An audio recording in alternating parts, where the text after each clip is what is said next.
Hello students, Miss Poonam this side. I am here to continue chapter 2 sexual reproduction in flowering plants. And in today's class we will be talking about post fertilization event. It will be the last topic of this chapter and with this we will complete our chapter. So let's start the post fertilization events.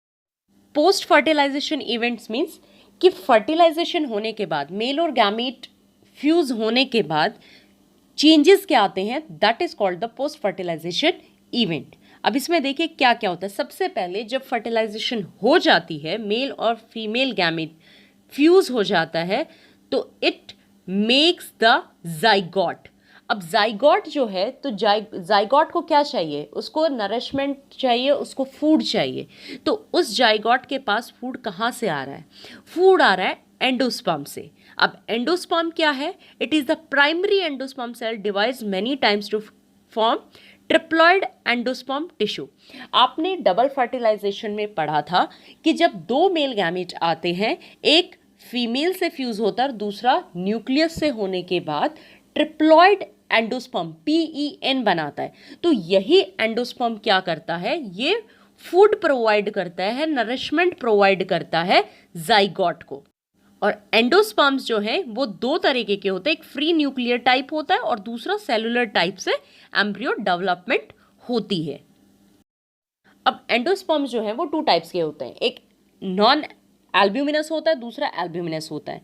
Non albuminous मतलब कि जैसे zygote की maturation के बाद अगर food पूरी तरीके से यूटिलाइज हो चुका होता है कि वो फर्दर उसको स्टोर नहीं कर पाते हैं, these are called non albuminous endosperm. जैसे कि एग्जांपल हम देखें, पी और ग्राउंडनट में ऐसा होता है.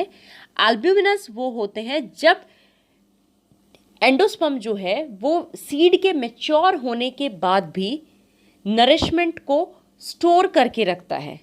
These are called albuminous. Example wheat और maize और castor.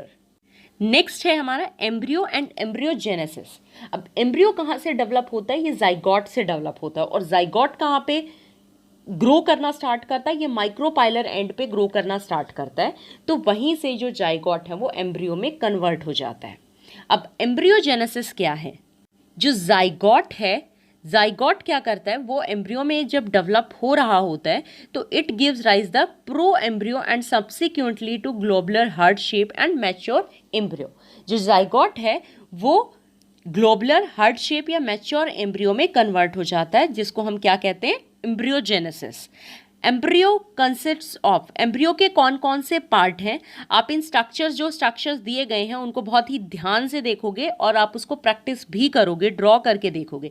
एम्ब्रियो के जो मेन पार्ट हैं, embryonal axis, cotyledon, plumule and radicle. These are the part of embryo. Now we will talk about seed. हम छोटी क्लासेस से पढ़ते आ रहे हैं कि जो सीड है वो या तो मोनोकॉट होते हैं या फिर वो डाइकॉट होते हैं. ठीक है. अगर मोनोकॉट है तो मीन्स वहाँ पे सिंगल कॉटिलिडॉन प्रेजेंट है, मतलब कि जो फूड स्टोरेज वाला पार्ट होता है. अगर वो मोनोकॉटिलिडॉन है तो उसको क्या कहते हैं? स्क्यूटेलम कहते हैं. ठीक है. अगर वो कवर्ड है अंडर डिफरेंशिएट सीड से, तो उस कवरिंग को हम क्या कहते हैं? Coleorhiza. Radicle and root cap and the coleoptile. जो अगर जो सीट है वो प्लूमिले से कवर्ड है तो that time it is called as coleoptile. Okay. So one thing we know very clearly कि जैसे ही मेल गैमीट ओवरी में जाके ओव्यूल से फ्यूज करता है तो वो सीड में कन्वर्ट हो जाता है. और उस पर्टिकुलर सीड के कौन कौन से पार्ट होते हैं? We can look over here. Cotyledon होगा जो कि फूड नरिशमेंट में हेल्प करेगा. एम्ब्रियोनल एक्सिस होती है, सीड को प्रोटेक्ट करने के लिए सीड कॉट होती है जो कि डबल लेयर्ड होती है, that is formed by the integuments. Testa tegmen, अगर जो आउटर कवरिंग होती है वो टेस्टा होती है जो सीड को प्रोटेक्ट करती है, और इनर कवरिंग जो होती है that is called tegmen. Micropyle. Micropyle क्या है? ये एक स्मॉल ओपनिंग होती है सीड कोट के ऊपर, जिससे, जैसे कि एक अगर ह्यूमन का हम एग्जांपल लें, एम्बिलिकल कॉर्ड होती है जिससे कि नरिशमेंट जाती है प्लेसेंटा से बेबी की तरफ. इन द सेम केस ये माइक्रोपाइल एक ओपनिंग होती है सीड कोट पे, जहाँ से वो वाटर की और ऑक्सीजन की एंट्री करता है जिससे सीड जर्मिनेट कर सके. हाइलम क्या है? That is a scar on the seed coat. अब सीड क्या है, सीड के बारे में हमने पढ़ा है, एल्ब्यूमिनस भी हो सकता है, नॉन एल्ब्यूमिनस भी होता है। पेरिस्पर्म क्या है, the remnant of nucleus that is persistent, कि जो न्यूक्लियस परसिस्टेंट रहता है that is called the perisperm, जैसे कि ब्लैक पेपर में होता है। डॉर्मेंसी क्या है, डॉर्मेंसी होती है स्टेट ऑफ इनएक्टिविटी, कि जब फर्दर सीड मेच्योर ना हो that is called the state of in activity या फिर डोमेंसी।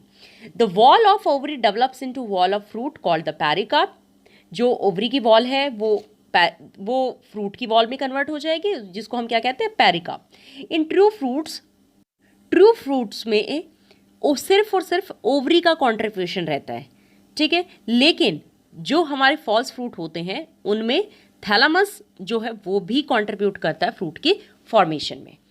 अगर पार्थिनोकार्पिक फ्रूट की बात करें कि जो फ्रूट बिना फर्टिलाइजेशन के ही डेवलप हो जाता है, these fruit are called parthenocarpic fruit.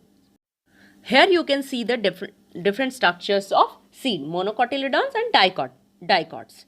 यहाँ पे आपको हर डायग्राम को बहुत ध्यान से देखें। यहाँ पे आपको cotyledon, seed coat, micropylar and radicle, plumule, each and everything is labeled here. Just go through with that, practice it and check it out all the important parts of the seeds. Now coming to the apomixis. Apomixis क्या है? Apomixis means जहाँ पे mixing नहीं होती है, जैसे the seed formed without fertilization, यहाँ पे गैमीट्स की फर्टिलाइजेशन नहीं हुई है। डिप्लॉयड सेल जो है वो फॉर्म्ड होती है without meiosis and they develop into embryo without fertilization, means जहाँ पे मिक्सिंग नहीं हो रही है। cells of nucleus to end surrounding embryo sac develop into embryo, ये मोस्टली अगर एग्जाम सिट्रस फ्रूट्स में होता है और मैंगो फ्रूट में होता है। So moving to the next term that is polyembryony, means जहाँ पे एक से ज़्यादा एम्ब्रियो की डेवलपमेंट होती है that is called polyembryony. It often associates with apomixis and examples are citrus fruits and the groundnut. So with this we have done our chapter 2, sexual reproduction in flowering plants. From next class onwards we will be discussing about our chapter 3.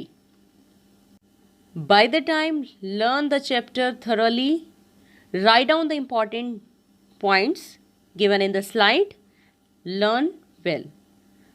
Thank you so much. See you in the next class. Thank you. Take care of yourself.